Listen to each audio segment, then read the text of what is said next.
Few names in the world carry as much weight as this one. PELÉ, the boy who was born into a humble family in the heart of Minas Gerais, and became the greatest footballer of all time.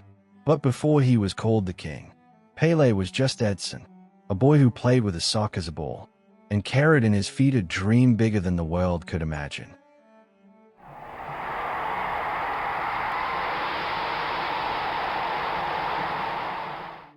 Edson Arantes do Nascimento was born on 23 Road, October 1940, in the small town of Três Coracoes, Minas Gerais, the son of Dona Celeste and Dondinho, a footballer whose career was cut short by injury.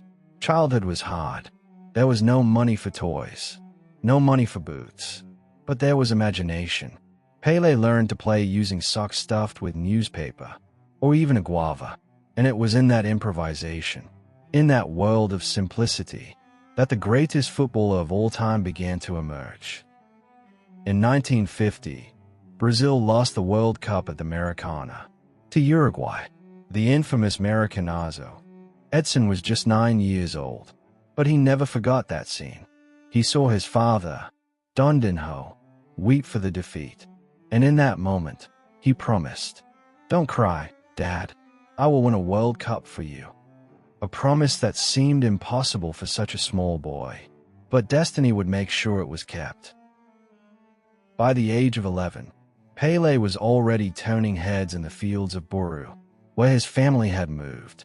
Trained by Waldemar de Brito, a former Brazilian national team player, PELÉ began to shine in the youth squads. Waldemar saw the unique talent and said, "This boy will be the greatest footballer in the world." And so, at 15, PELÉ signed with Santos Futebol Clube. A few months later, at 16, he made his professional debut, scoring a goal. It was only the beginning of the legend. At 17, PELÉ was called up for the 1958 World Cup in Sweden. At first, few believed in him. Shy, frail, still a boy. But when he stepped onto the pitch, he enchanted the world. In the semifinal against France, he scored 3 goals. In the final against the hosts, Sweden, he scored 2 more. Brazil won their first World Cup, and the world met a new king. That day, the boy who promised his father kept his word. PELÉ didn't stop there. In 1962, Chile, Brazil won the World Cup again. In 1970, Mexico, more experienced, he led one of the greatest teams in football history. Brazil, 3-time champions. PELÉ immortalized. He was not just a player. He was spectacle, dazzling dribbles, unbelievable vision, goals of every kind, and above all, charisma. PELÉ was not just of Brazil. PELÉ was of the world. In 1967, during the civil war in Nigeria, something incredible happened. Santos traveled for a friendly match, and PELÉ's mere presence made opposing troops declare a temporary truce, just to watch the game. For 48 hours, the war stopped because of football, because of PELÉ. Ele se emociona. Caminhou Pelé, apontou. Que número!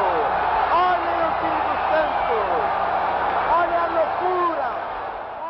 In his career, PELÉ scored over 1,000 goals, won 3 World Cups, made history at Santos, and finished his career at New York Cosmos, taking football to new horizons. But numbers don't tell the full story. PELÉ was more than an athlete. He was a symbol of hope, of overcoming, of greatness. He was the poor boy who became the greatest of all. PELÉ passed away in 2022, but his legend will never be forgotten. From Três Coracoes to the world, he proved that dreams have no limits. His name is forever engraved in football history, and in every child who picks up a ball and dreams of being like him. PELÉ was, is, and always will be the king of football,